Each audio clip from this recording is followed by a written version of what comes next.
Hello, good morning, good afternoon, good night, wherever you are. Welcome to our program, Consciousness in Evolution.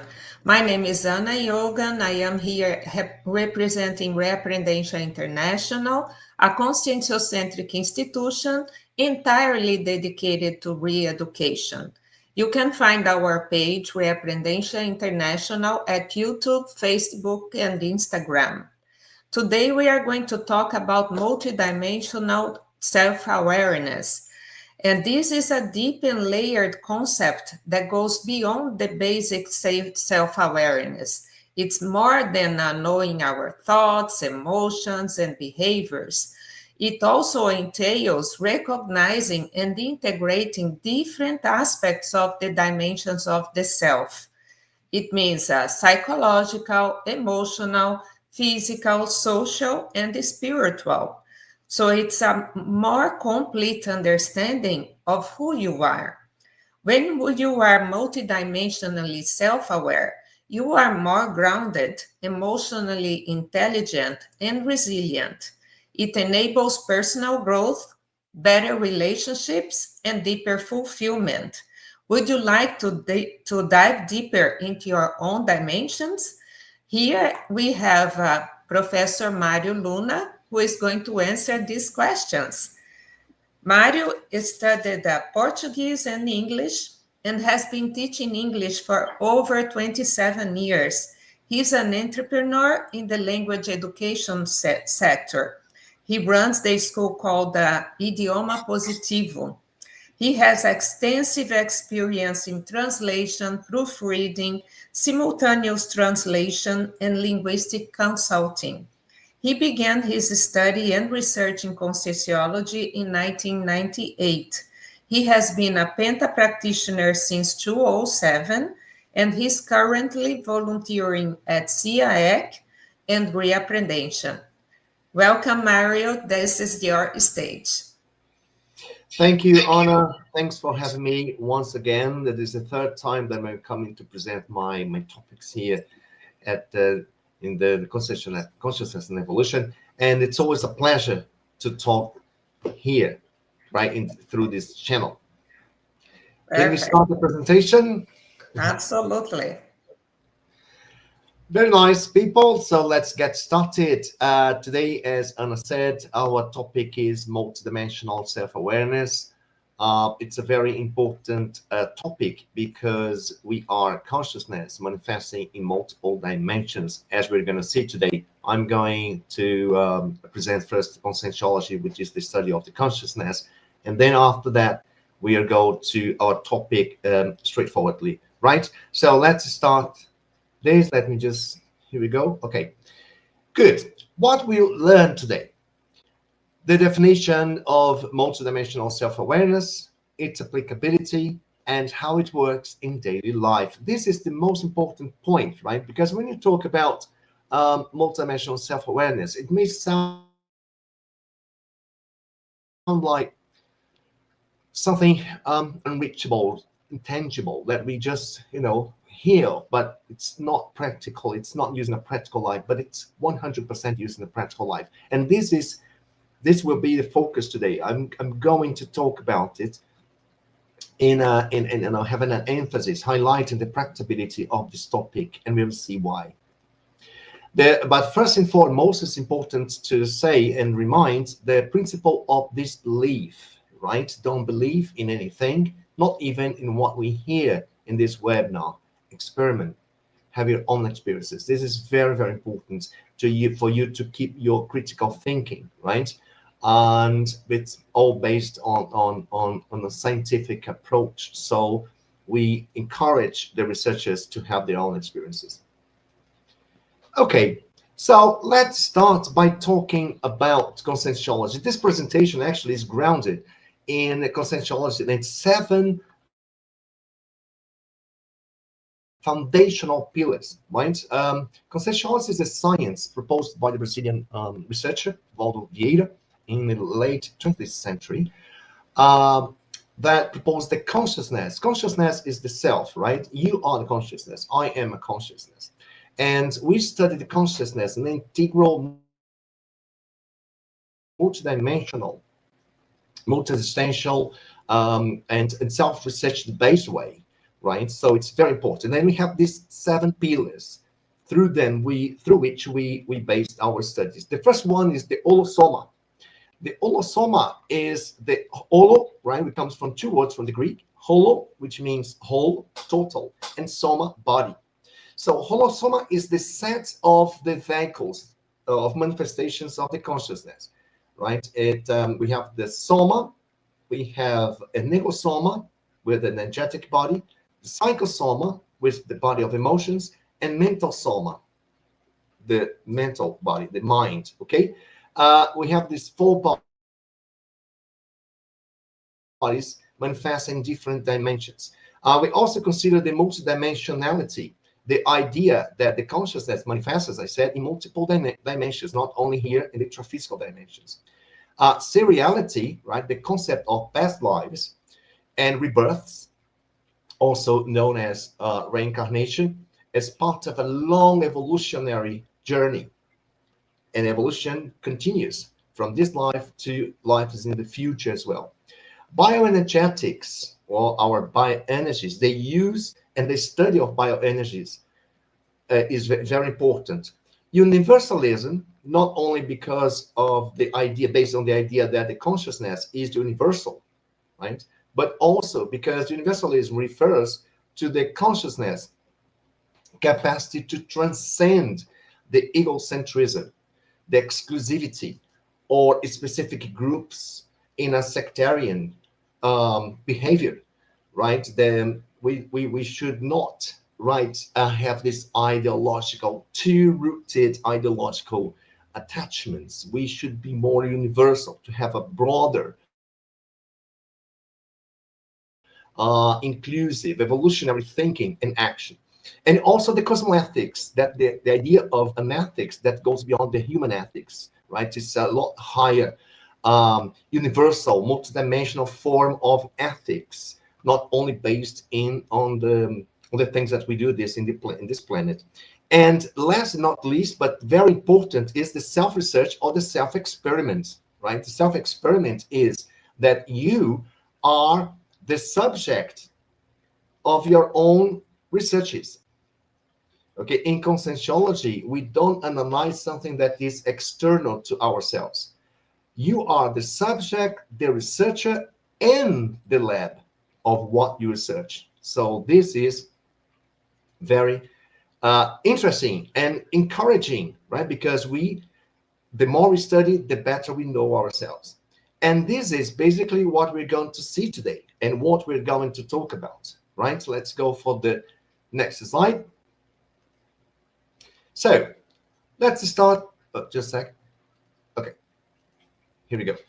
The next slide is the definition of what multidimensional self-awareness is. Multidimensional self-awareness is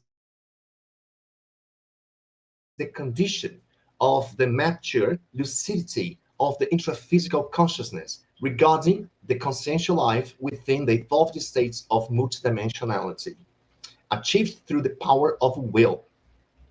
Volitionology. That definition was written by Professor Valdo Vieira. Okay, and what is interesting is that whether you are aware of this reality, a multidimensional reality, whether you are unaware of it, they exist anyway. So the best thing that we do is to enhance, develop our capacity to really have the benefits of it. Because when we reach that point, what point? The point of considering our multidimensional nature, we will know a lot more about ourselves. Let's go to the next slide. So, multidimensional self-awareness. What is it all about? That's a good question. What is it all about? It is when you perceive energetic interactions with people and environments, when you discriminate concepts and their photogenic patterns, when you experience parapsychism and its phenomena on a daily basis, when you communicate with contexts in other dimensions, or when you are aware of one's evolutionary stage. I chose 5 of them, but you may find others. But basically, these 5 are very representative to what we're going to talk about today.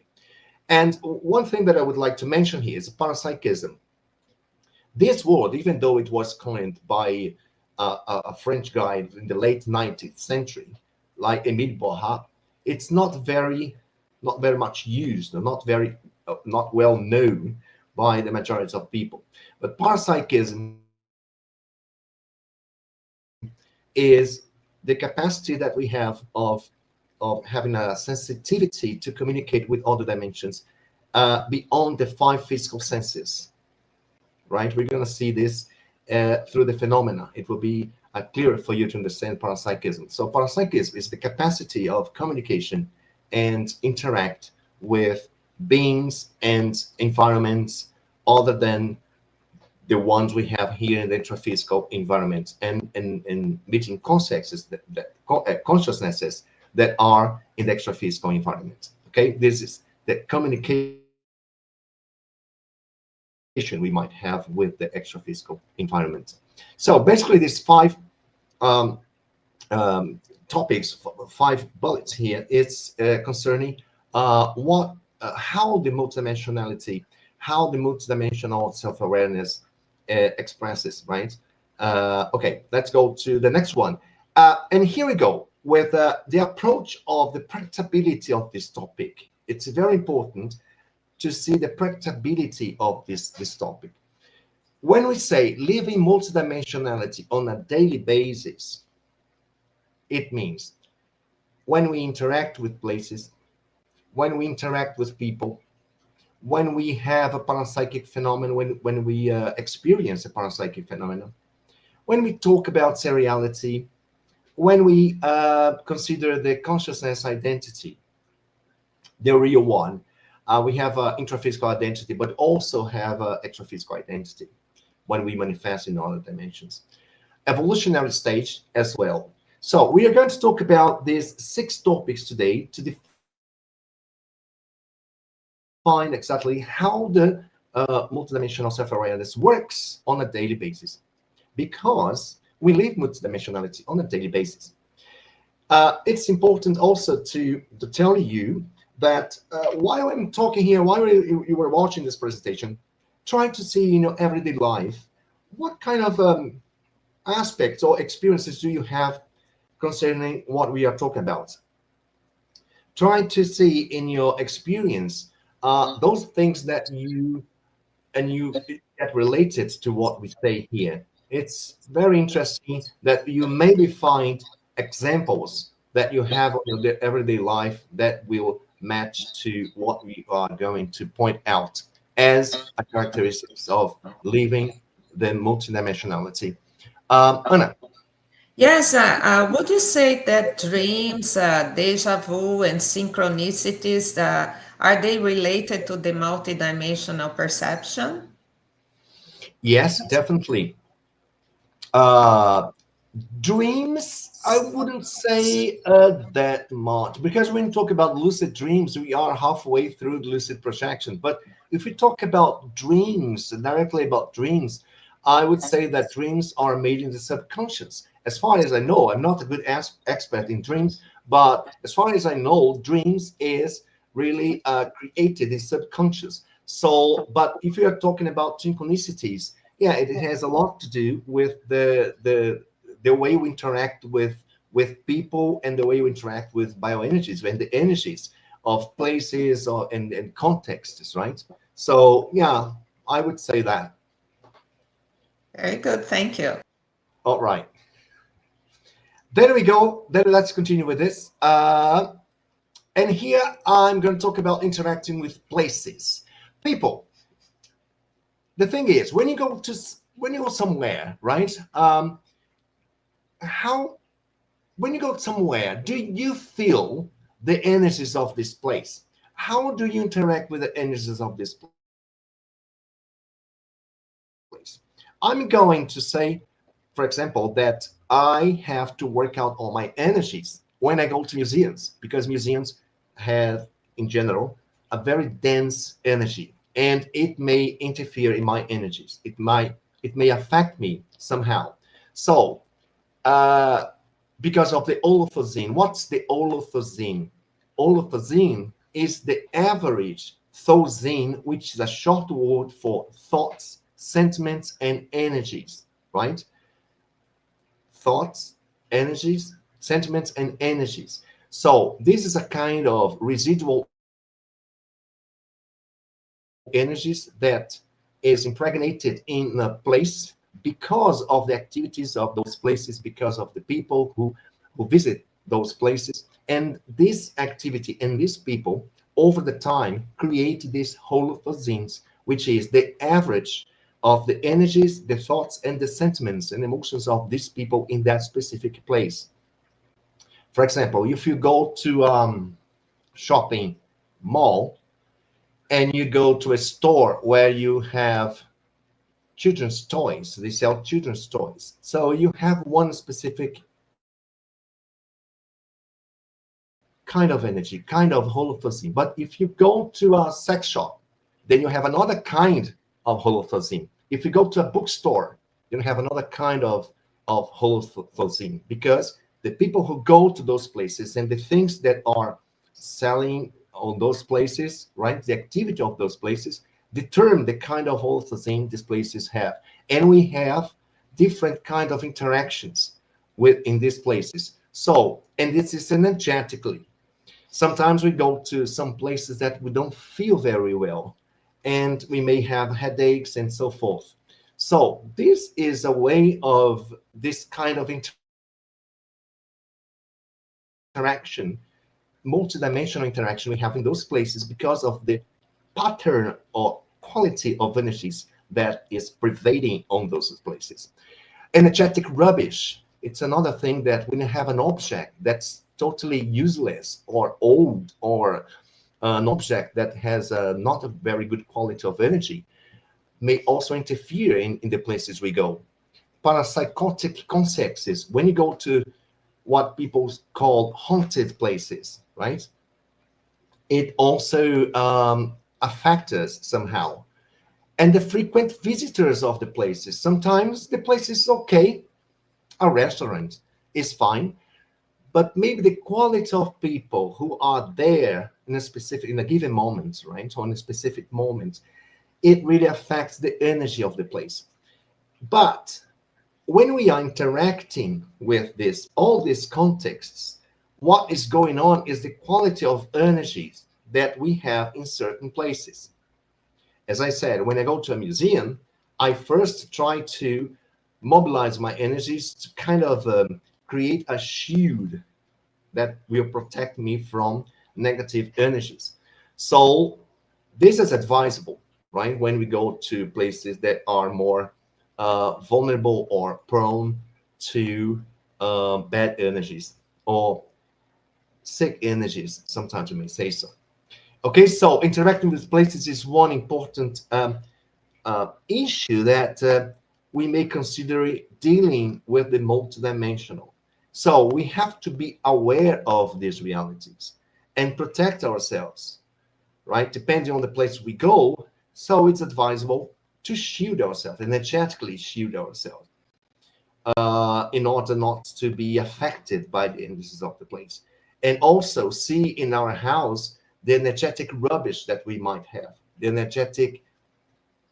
object that it's totally useless, but we keep it for some reason, and this object should be discarded already. So the things that we have to consider sometimes. Okay, Anna. Let's say, Mario, that I went to a museum and I felt really headachy and tired.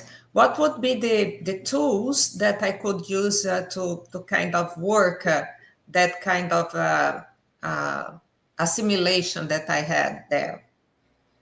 Yes, the tool I usually use, it's very effective, is the mobilizations of energy, right? It's a very quick exercise that we do with our energies. First, we concentrate on our energies, and we concentrate energies on top of our heads, And then we give the command for this energy to go all over your body until all tools, and then back up to the head. So, and then I start having this movement of my energies from the head to the tools, back to the head, and so forth. And then you start very slowly, these energies, this movement, but then you gradually speed them up. You tend to reach a vibrational state, which is the state of energies when they are really accelerated. It tends to vibrate. The whole body of energies tends to vibrate. So this is one thing I do. If you want more information about this, we already have on YouTube videos showing basic mobilizations of energies, and then you see in the film how it goes, how it works. But it's very effective. But knowing this, for example, if I have to go to a cemetery or museum or any other place that I think I presume they have dense energies, I do it before going to these places. In the past, I used to go and have a headache, and then I tried to fix it. But knowing this, and this is what I say here, when we are multidimensionally aware of the energies that affect us or may affect us somehow, we tend to be, we do things in advance as protective. Prophylaxis. Exactly, it's a prophylaxis. So this is the point. When we are aware of the multidimensionals and the energies that may affect us, then we are like, okay, I know I have to do that. It's important. Then it's better safe than sorry, as we say. Perfect. Thank you. My pleasure. All right. The next one, people, we are moving to the next one, which is interacting with people. Interacting with people, we well know that each one of us has different patterns of energy. And when we are interacting, some things happen. What? The auric coupling. It's auric. Auric is from the aura. Aura is the extension of our enegosoma. The extension of our enegosoma. It's very common. Aura, the name aura, and you might have seen this before, is the light that goes beyond the physical body. Some people see it. Some of them have different colors. And then when we have this, our auras coupled, right? When we approach someone, we tend to have this auric coupling. When we do it, which is very easy to happen as we interact with people, we usually have this auric coupling. We will feel, we may feel, right, some repercussions in this coupling, right, when two auras are connected. We call it sympathetic assimilation, which is you assimilate the thought, which is the unit, thoughts, sentiment, and energy of the person. What may happen? You may have some thoughts that are not yours. You may feel something that is not your feeling, or sad or happy. When you have this auric coupling with someone who is very happy and very well, you will tend to also feel this this joy, right? Because you are assimilating the pattern of the energies, and also as we consider thought a unit, right? Energies doesn't go alone; they go with energies and sentiment as well. We have information about sentiment and energy. So when you absorb it from someone else, you will feel what they are thinking, or sentiments, or their energies. Okay, so and then we are in this kind of process. What happens is that it happens naturally every time we connect with people. Sometimes there's no problem, that's fine. But if someone is not well, if someone is really bad, and you are a bit more sensitive to this kind of connections, to this kind of information, energetic information, you may feel bad as well. you may absorb these energies. So what is advisable is that we should be aware to this kind of situation, right? And if you are feeling fine, happy, and so forth, and then you talk to someone who kind of contaminates your energy, you easily will understand that the problem is not yours. Those feelings, those sad feelings, is not yours. And then you try to heal it, to fix it, instead of keeping it, thinking that they are yours.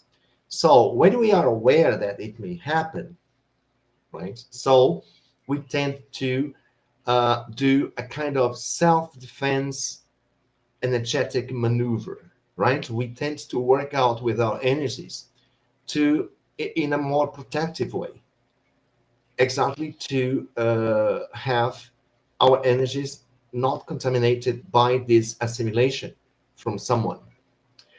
If it repeats continuously with something specific, it may happen a kind of vampirization.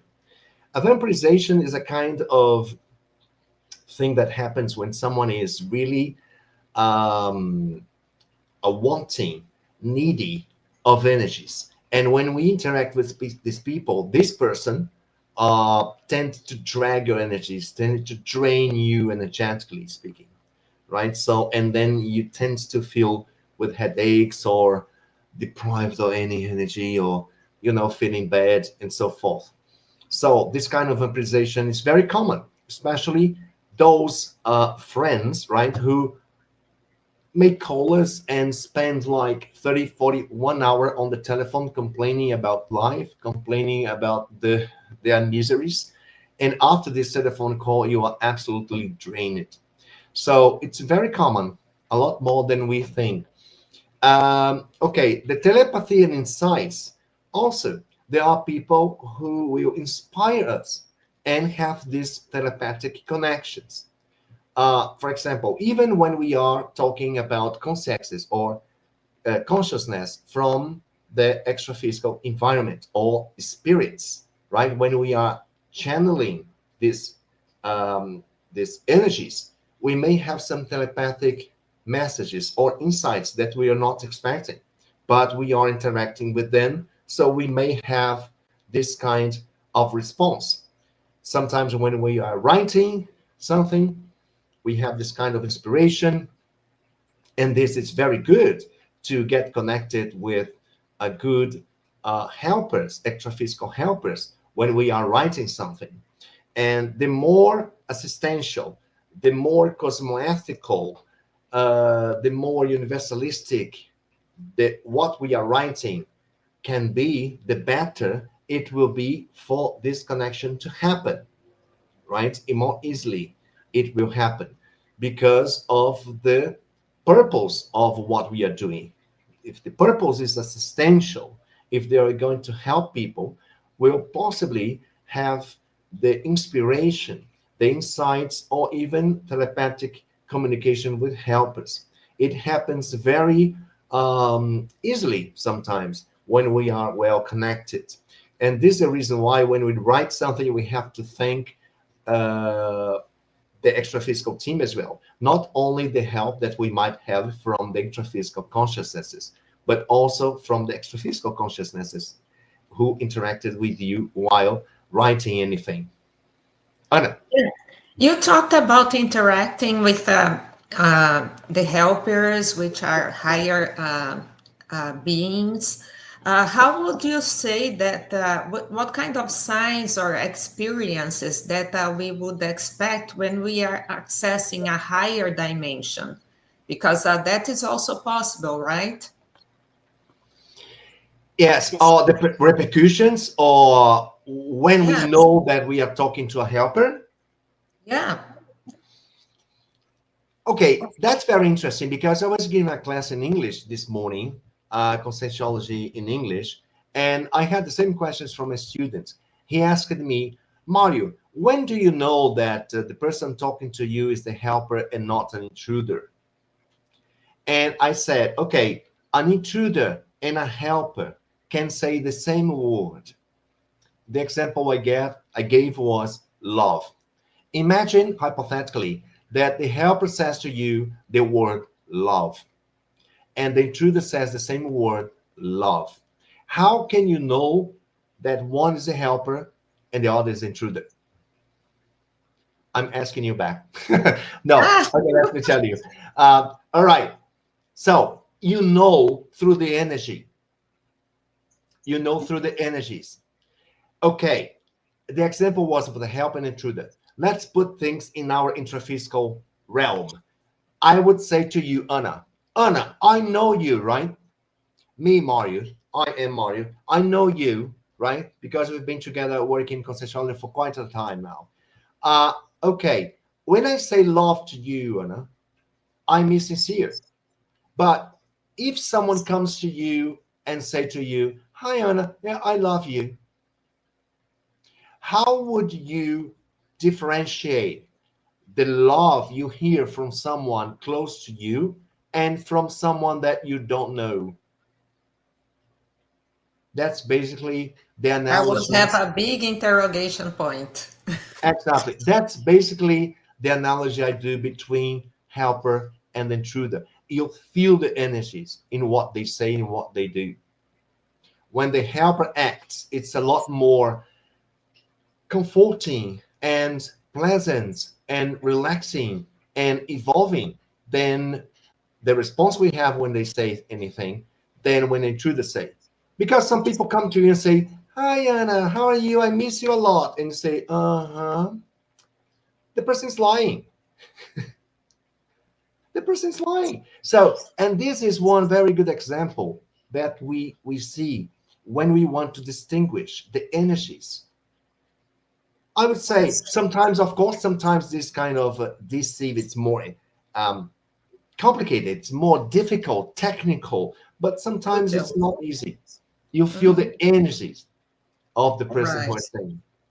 And with the dimensions, I would say it works the same way too. The energies would be more comforting, more serene, right? Definitely.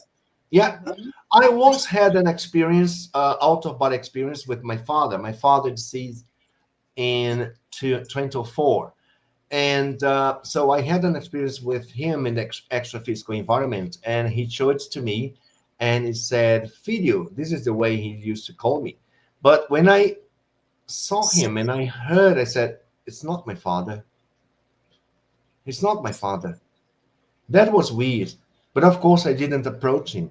I didn't, reply. I didn't have an answer because I knew it was not my father. I don't know who that person was, who that consciousness, extra-physical consciousness was, but definitely it was not my father. So this is perceived through the energies, not through the image, right? Because they can have the transfiguration, and then it's Right. definitely difficult for someone to distinguish who is who if you don't consider the energetic reading. Yeah, Okay. that's really important. It happened to me once, and I had a friend that very dear friend, and he was there, and simply I saw him smoking, and I know for sure that he never smoked in his whole life. I just looked and I said, "Okay, not for me." Yes, that's it. That's it. And you see that this kind of interaction we have with people in everyday life happens every day. As I Mhm. said, living multidimensional on a daily basis. So it's a lot more to it's a lot better to be aware of it than unaware of it. Because when we are aware, we can have some kind of protective techniques. For example, energetic shield is when we work out the energies to shield ourselves against these external energies, right? And then you can fend for your pleasure, your own pattern of energies. All right, Perfect. I will continue. So interact with people, and then the next step is parapsychic phenomena. Parapsychic phenomena is clearly a way of communicating with the extraphysical environment. We may have some phenomena. I just put here 6 of them, but there are more, a lot more. Clairaudience is the ability to hear the extraphysical environment, extraphysical consciousness, and also the sounds of the extraphysical environment. Clairvoyance is when you can see these spirits or consciousness. Out-of-body projections, the experience of see yourself outside of the physical body. Psychometry is when you touch an object, you can read the energies of this object, right? For example, this is a pen. I can hold the pen, and through the energies of this pen, I can tell you who belonged this pen belonged to the person A, B, or C, where this pen comes from, or what place. Precognition is when we can anticipate or we can advance what it's going to happen in the future. A very famous person to have a very good precognition was Nostradamus, right? Who actually saw events that would happen centuries ahead. So precognition is also a phenomenon that's very, very easy, right? Not easy, but it may happen. It's not rare, right? Energetic signaling is the repercussion on ourselves of the interactions we have with the energetic environments, right? So all these parapsychic phenomena are a way that we can communicate with the extraphysical environment. As I said, this communication happens all the time. So it's good that we have, when we develop our parapsychic abilities, to be more aware of this communication, who you are in communication with, or what kind of contexts I'm dealing with, or what can I do, or I can also, knowing this and have this communication with the extraphysical environments, we can assist these contexts more and more effective. Okay, so moving on to the next is the seriality. The idea of seriality. Seriality is one of the the pillars of the consciential paradigm, and it goes for the fact that the consciousness has multiple lives, right? The concept of past lives, that we have past lives, and we have future lives as well. So we are exactly one of the series of lives that we'll have, and that we need to evolve, okay? And what is involved in the seriality? What is, in a practical way, involved in this seriality, if we pay attention to it, right? The first is paraprovenance. The paraprovenance, or the para origin, is the place where we came from. It's a very good study. It's a very interesting study, very useful to know the kind of person we are. Because when we come to this intraphysical reality, we kind of assume an identity according to the conditions that we have here and my present evolutionary status, or the evolutionary nature, right? I am in one way, but actually I haven't been Mario for centuries, right? I am presently Mario, but I haven't been Mario for a long time. So at this moment, what is the resources I have, the conditions I have, which has to do with mesology. Mesology is the conditions we were born with, right? The family, the city, and also all the situations involving socioeconomical social situations and everything that evolves our lives. What we had when we were born here, and what we have made of it, right, so far. So it's the conditions, the intraphysical conditions that we had in this present life. But considering my para origin, if we study it deeply, we may find lots of information about ourselves that we cannot see at this moment through the point of view of the intraphysicality. Just if we consider the multidimensionality, we will see more, we will learn more.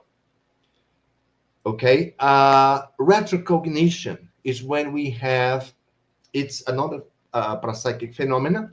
That means when you have contact with retro lives. So I put retrocognition in one bullet and the natural lives in another, because here I mentioned that retrocognition is one of the abilities or communicative abilities that we have to connect ourselves with the retro lives, right? If we can have some experience of retrocognition, we will learn more about ourselves in the retro lives. And this is what I say that can help you through this concept of seriality to understand more your present evolutionary condition, right? Your location. So it's also important. And existential program too, because in this seriality, we have between them intensive courses. This intensive course is the intensive moment between lives. In this moment, we can plan our next life. We had intensive course before this life, and then we came here with the existential program. Now, when we come back to the extra-physical environment, we may have another intensive course to plan our future life and so forth. So the existential program is the program that we have made to be developed in this present existence, right? And it has to do with seriality.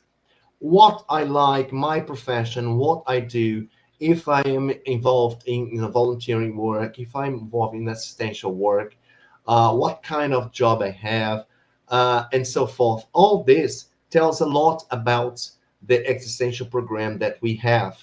And it's directly connected with our multi-dimensional condition, the multidimensional nature of the consciousness. So sometimes we don't pay much attention to it, but the multidimensionality is every day expressing itself in several things that sometimes we don't consider. But it's good to consider because we take it more seriously, right? The existential program, for example, we take it more seriously, and to be completed, right? For example, we planned something for this life, so and then here we are working on this. So our objective here is to accomplish with our existential program. Okay. So basically, the part that concerns the seriality in this issue of in this point that we are talking today, which is the multidimensional self-awareness, tells a lot about this, about us ourselves, right? It tells a lot about ourselves, and it's good to have a look at this and analyze, for example, the conditions that we had in this life, the extension program you have, or if you have any characteristic or any evidence of from your retro lives, or if you have an experience of retrocognition, if you have some tips on where you came from, your para-provenance or the para-origin, it also helps a lot to understand who you are and where you are at the moment. Okay. The next topic is the consciousness identity.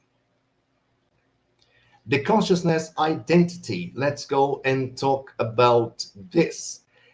The consciousness identity has to do with our thousinosphere.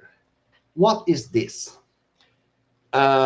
We talked about thousine, which is a short word for thoughts, energy, and sentiments, right? Or thoughts, sentiments, and energies.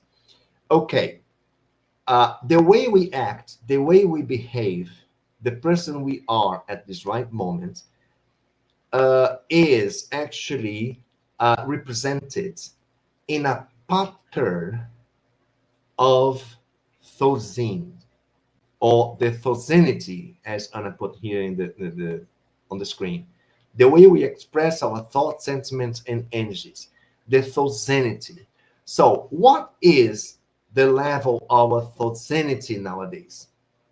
If you could describe, if you could find the level of thousanity, what it would be, right? What kind of thousanity you would have? Is my energies, thoughts, and sentiments calmer, more balanced, more um, lucid, more quiet, or not? Or I'm more aggressive or reactive, impulsive, belligerent, things like that. How would you characterize your thoughtzenity, or how would you characterize the way you think, the way you feel, and your energies on average, right? How would you see that, right? The level of your thoughtzenity, and whichever the thoughtzenity level it may be, we have a thoughtsenosphere, which is a kind of psychosphere, the psychosphere, right? Our energies, or the energies that really represents us. Anna. Yes, I was following your thought, and you know that nowadays we have that concept of a brain rot, which is the person that lives in such automatic way that they are completely immersed in the virtual reality, and they live life as they were kind of dead, right? That would be a very, very bad case of a bad way of behaving in terms of consciousness identity, right? Yes. And you see, because Thoughtsin is a unit, right? For me, it's inseparable, because when we are analyzing the energies of someone and we think about what is inside this energy, thoughts and sentiments are also involved. So energies, thoughts, and sentiments.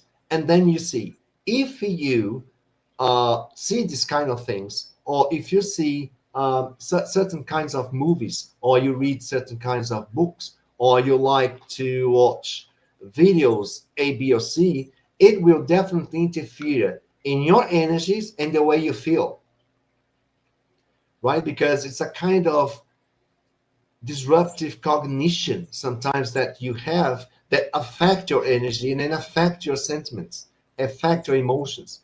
That's very easily people get emotionally imbalanced when they are connecting with lower level of energies, right? So because it's all together at the same time. And so the point is that we don't pay much attention to it. We don't give much weight to it, but it's very, very important to qualify what we see, what we read, what we consume, right? Because it will affect not only our energies, but also the way we think and the way we feel and our emotional body. Correct. Thank Yes, you. very, very good, Anna, to raise this topic, because today it's very, very common, right? Another thing that can tell of our thoughtsin or thoughtzenity is the strong traits, which is the traits of our characters that we have in a very positive way. The weak traits, or the traits that are not so good, but I have to fix it, or the absent traits, or the traits that I haven't got at the moment, but I'm pursuing to have it in the future. The holobiography, right? The biography, my personal history, or the history of my whole existence, all the things that we have learned, that we have recycled over the series of lives are still here, which is the biography of all of our lives, right? The whole memory too. We have a physical memory, but also the whole memory, which brings the things that I learned in my past lives. But not only the things I learned in the past lives, but also the knots that I have acquired for some traumas in the past lives. So they all go together.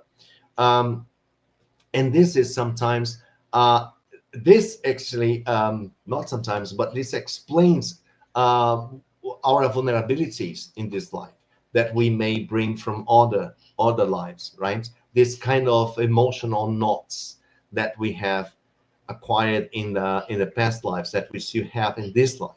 So it's another thing that we have to consider when we are dealing in this multidimensionality environment, right, on a daily basis. And the multidimensional lucidity, which tells exactly this, to be lucid to this reality that happens in the extra-physical environment, right? Consider the fact that the consciousness manifests in multiple dimensions, not only when we are projected outside of the body in lucid projections, but right now I have extra-physical environment here. I have extra-physical consciousnesses here with me, and some of them are communicating somehow, right? And if I'm aware of it, I can benefit from it, or I can shield myself from it if it's not good. If I am in an environment that's not healthy, energetically speaking, I can shield myself to protect myself from this kind of energies. So it's a kind of protective measure that we can take before having the bad consequences of it. Or I can benefit from it. I can benefit from this environment, from these contexts that are around me at this exact moment, right? Also, as you watching, attending to this speech. So this multidimensional lucidity is important for us to realize how multidimensional beings we are. Okay, let's move on to the next. Okay, so, and now the last one will be the evolutionary stage. Have you spared some thoughts to think about it? Evolutionary stage is, where are you now in our evolutionary stage? What is your evolutionary stage? What we should consider when we talk about this? The level of assistance. What is the level of assistance that you have? The evolutionary localization. Some people started this life in one specific localization, for example, as vulgar consciousness, and work it out, and now the same person is a Penta practitioner. Penta is assistential work with energies that we do in our everyday. We do every day at a specific time for 90 minutes, and it's a commitment for the rest of our lives. Every day at the same time, we exteriorize energies with with a helper, right? With the support of a helper. Anna put here, Penta, personal energetic task, is a daily practice of donation of energies. Very simple. That's that. And if you are a Penta practitioner, you really change your evolutionary stage. Right now, you are practicing this kind of daily assistential work, which is very good for you. It will definitely accelerate your evolution. The unfolding of the praxis, right? So, as I said, if you plan it to do something before you came to this life, are you on the right track or are you off track? You may be off track, but are you concerned about getting back on track? This is another thing. So, if you are really on track of a praxis, it will definitely affect positively your evolutionary stage. The level of self-fascination, as you increase your level of assistance, as you are really pursuing a better evolutionary location, or if you are really on track of your praxis, your level of fascinations will benefit from it. We will see the difference that the way you behave, the way you think, the way you feel, you tend to be less vulnerable to emotional imbalances, right? So it changes a lot the way you think and the way you feel and the level of your energies. Why? Especially when you go through recycling processes, when we change old synapses and you change for new synapses, and then because of the new synapses, you gain a new habit, a new way of thinking, a new way of behaving. For example, when you stop smoking, right? When you stop doing some addiction, you change your synapses. The synapses of the smokers are not there anymore. You have new ones, and it happens with all kinds of changes that we might have. Anna. Yes, Mario, I have a question from Marcelo Pires. He's in Georgia.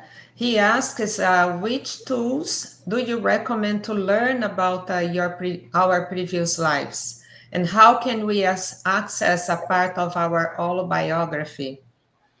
Very good question, Marcelo. I particularly am not studying this topic at this right moment, right? But if you access the website of the conscientiocentric institution called Consecutivos, you will have definitely courses and techniques for you to research on this specific topic, right? As I said, I'm not quite into it at this moment, right? I'm not working on this topic at the moment. But the tool I recommend definitely is that you access the website www.consecutivos.org. I think this is the website, Yes, isn't it, Anna? yes, Okay, I think so. exactly, because this is a conscientiocentric institution specialized in the study of CEAEC or seriality, right, or multi-existentiality. So they will definitely have a wide range of courses and lives and speeches that you can benefit from, right? Exactly. Thank you. And Leona is asking, how can spiritual energy in a person be at the same time healing and caring for others? All right, Leona, thanks for your question. The thing is, the spirits will be there whether you are scared or not, or whether you are having the benefits of being healed through them. The best thing is the maturity to understand ourselves in this multidimensional context instead of being scary of it. I know, Leona, I totally understand you. I used to be afraid of spirits when I was a teenager and a kid. Our society kind of spawns this monster in our head by telling that the haunted places or the terror movies or the horror movies, all this actually educated us to fear the multidimensionality.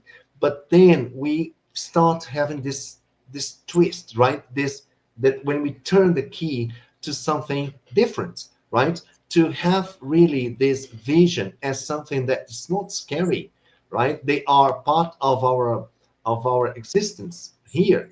I mean, the existence in the intraphysical dimension and the extraphysical dimension too. So, I believe uh, here she's kind of touching more in the sense of healing and harming. yes, Spiritual because we energy have these two ways of yes, because we affecting us. oh, I got it now. Yeah, I was just talking about the fact that lots of people are scared of spirits and so forth. Okay, okay. The spiritual energies in the person be healing and scary others at the same time. Yes, because we have different kinds of energies, right? We have the energies that is more healing and energies that are more vampirizing or more draining, right? Harmful. So it depends on who you are dealing with, right? It's important for us to see that with some spirits, some extraphysical consciousness, or even intraphysical consciousness, we have a kind of response, energetically speaking, than others, right? But it's all, Leona. If I can define one explanation, it's all can be explained in intention, right? What is the intention of the consciousness? The consciousness. What's the intention? My intention is to send the best energies, but someone else might have the intention of sending the bad energies to do harm to people, intentionally speaking. So it's all about the intention of the person and how this person interacts with others. If you are more mature and you understand the existential, the inter-existential importance in our everyday life and the way we interact with people, good. But some people they don't have this. They have actually their emotions imbalance, and they are a lot more vulnerable to this kind of sickness, I would say, emotional sickness of having problems with people, being revengeful, and so forth. Then they can send the energies in a very negative way. But because spiritual energies can be good or bad, right? It depends on. Yeah. The energy per se is a tool. It's just like a scalpel. It can be used Yes. to cure people when you do a surgery to save lives, or it can be used to kill someone. So it is going to be also depend on the intention of the person holding the scalpel, right? It's all based in the intention, definitely. Thank you. Okay. Perfect. All right, Leona, thanks for your question. People, we are just closing our presentation, and I would like to leave some hints for developing the multidimensional self-awareness. Uh, for me, particularly saying, the most important thing for me is the communication with the extra-physical environment, extra-physical consciousnesses. Not only with intraphysical environments and intraphysical consciousnesses, right? Why? Because I see myself, I understand myself as a being manifesting in different dimensions, right? So as it's my nature, so I have to enhance this communication. I have to qualify this communication. Why? To also improve the quality of my assistance. The better I communicate with beings from other dimensions, the better this assistant will be. More aware I will be to do an assistant more accurate, right? More technical. And this is what really interests me. I give thousands of weights to it, right? So, but how can we reach that condition? Basically, it always starts with the practice daily energetic work, right? Your energies are the bridge between dimensions. Work with the vibrational state regularly. One of the techniques I told you and I repeat is the mobilization of energies. When you concentrate energies on top of your head and then you willfully under your command, you just send these energies to your toes and then back up to your head. So actually you keep mobilizing these energies all over your body.